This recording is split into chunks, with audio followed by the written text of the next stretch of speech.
let's talk, Martin, about living arrangements.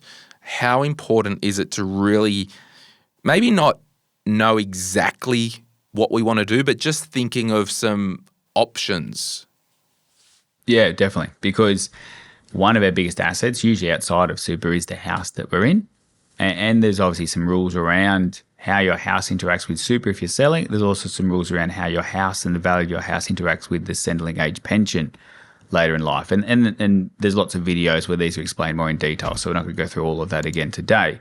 But if we are planning to have a big renovation to the house, well, we need to start to plan the numbers around that. If we know that we're living in a certain location because we're there because of work, but when we retire, we want to move a fair bit away, is that going to be a physical upsize or downsize? Is it going to be a financial upsize or downsize? Because that could drastically play into those numbers and how we're going to fund that, or vice versa. If we've got that much money left over because we're moving out of the city to the coast or out of the city to the country, and that's going to free up a lot of money, well, that's obviously got to be factoring, and maybe we can retire earlier if we want to because that money is going to come off the table. They're the financial sides, and that's what I enjoy and part of, but also a lot of it is the lifestyle. Where are the kids? Where are the grandkids going to be? Where's our social network? Where's our doctors and specialists and those kind of things? And just because financially it might make sense to make that change. I've seen many people be driven by that and then kind of a couple of years in and go, oh, maybe that's not the right location, or make another change or move back to where I was because I realised that I wanted to be closer to that location for what a particular reason that's non-financially driven. And I think I wanted to talk about this in leading up to the time that you may retire from the workforce around the living arrangements, because there's potentially some opportunity with the downsize of super contribution.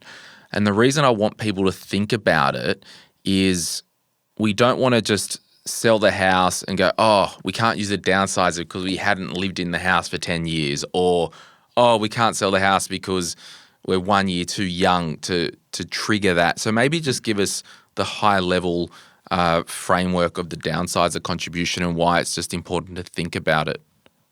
Yeah, very quickly. So we need to be aged over 55 to be eligible to make a downsizer contribution. You need to have owned the house for more than 10 years and lived in it for a portion of time. Now, I purposely separated those two because you don't need to have lived there for 10 years, but you need to have lived there for a portion of time. So we can't do a downsize on a rental we've never lived in. And importantly, the money's got to go in within 90 days of settlement. 90 days sounds like a long time frame, but if we're not planning correctly, it's not. And the limit is $300,000 per person if we're in a couple. So $300,000 each, up to $600,000. If you're single, you can't do $600,000. It's only $300,000. That's the maximum. You can do less. Now, just a couple of things. If one spouse is 50 and the other is 60 and it's sold, we can only put the half of, well, the spouse's portion of $300,000 into Correct. the spouse's as a downsizer, super. There are other types of contributions, of non-concessional, voluntary, but yes, under the actual downsizer, only in that case the 60-year-old would be eligible to make it. If you mentioned portion, is there a bit of greyness in the legislation there? I've owned the property for 10 years, but 9 years ago I lived in it for 3 months. Well, that's a portion of time that I've lived in it. Is there a weighting as in percentage of, or is it literally, no, I was there for 2 months, tick the box? Yeah, no, purposely very grey. Needs to be recorded and proven that it was your principal place of residence for a period of time. So it can't be, there was a day between the tenants, I'll say I moved in that day. You need to prove with some evidence electricity was connected in your name, your driver's license was updated, something like that, but it doesn't state that it has to be 10% of the time owned or it has to be minimum 6 months.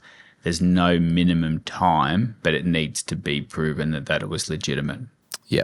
And another thing, I might bring it up now, the house thing, if there is a change in home, and, through the RetireRight website, retireright.com.au, and if you go and click Get Help and you'd need a referral to a financial advisor, just recently I think I had 4 or 5 referrals that people needed to be referred to an advisor who had received inheritances.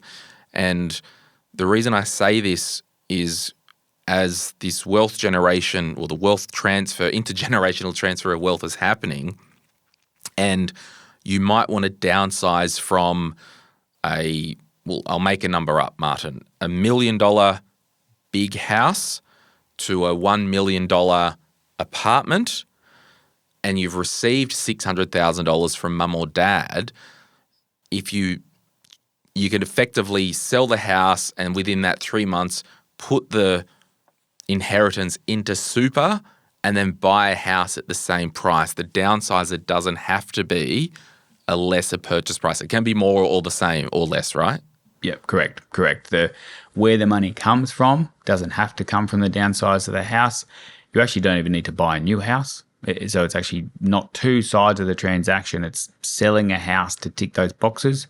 Whether you upsize, whether you spend the same amount of money, whether you sell a house for $1 million and buy one for $5 million, you can still do a downsizer contribution. Whether it's a 3-bedroom, you're buying a 4-bedroom, that would still count as a downsizer. You could sell the house for $1 million, buy a $300,000 boat, live in the boat.